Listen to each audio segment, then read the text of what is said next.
Hi guys, it's Monday, and in this video I'll be talking about whether or not I prefer to plan my endings or whether I like to just see where the plot line of my story takes me.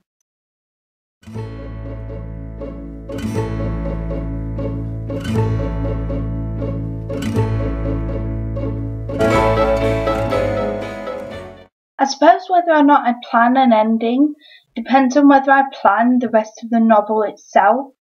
If I didn't sit down and plan the novel itself, I'm less likely to plan the ending because I don't know where the plot line's going to take me.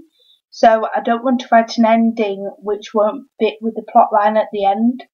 However, sometimes I do like to plan every single detail of my novel, so I know where each plot line's going to take me and how the subplots build up to the main plot line and how I build it back to the ending.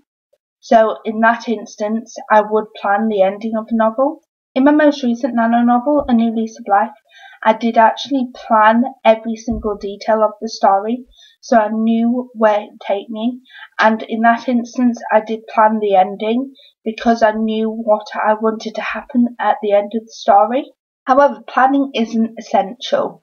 You can write a brilliant story and not plan the ending, and you can just let your imagination take over and see where it takes you. With a challenge like National Novel Writing Month, however, it is recommended. I won't say it's essential, but it's highly recommended that you plan the novel.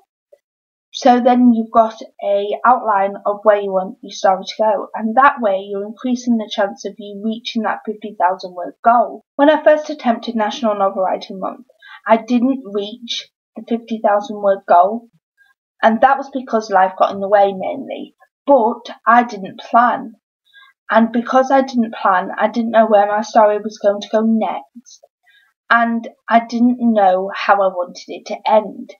So I didn't reach the 50,000 word goal, and that story remains unfinished at the moment. On that occasion, however, I was treading on familiar ground as I was writing a solo spin-off of a collaboration story called A Modern Day Fairy Tale, had to think there, which I used the same characters for. But because I didn't know what I wanted to happen in this solo spin-off and how I wanted it to end, made it harder for me to actually complete the 50,000 word goal. And that story remains unfinished at the moment. I might come back to it in the future, but at the moment it's not a priority. So in an attempt to learn from my mistakes, I planned for my most recent Nano novel, A New Lease of Life. And it did work, although I didn't get to the 50,000 word goal because I moved to university and because life got in the way again. I did get a higher word goal than I did last year, and for that I was really proud of myself. But I think planning a novel and planning how you want it to end works well. You can actually write the ending of a story first, because then you've got some basis of how you want the story to end, although you have to be aware that if you do write the ending first, it could change as your plotline changes. Anyway, I know I got off topic a little bit there, but I think that planning is better than not planning, and I would actually plan an ending to a story because it works out better. And even if you do plan an ending to a story, you can always go back and change it later. It's not fixed. That's the great thing about stories. You can go back and you can change them. They're not set in stone. The more you write, the more you learn.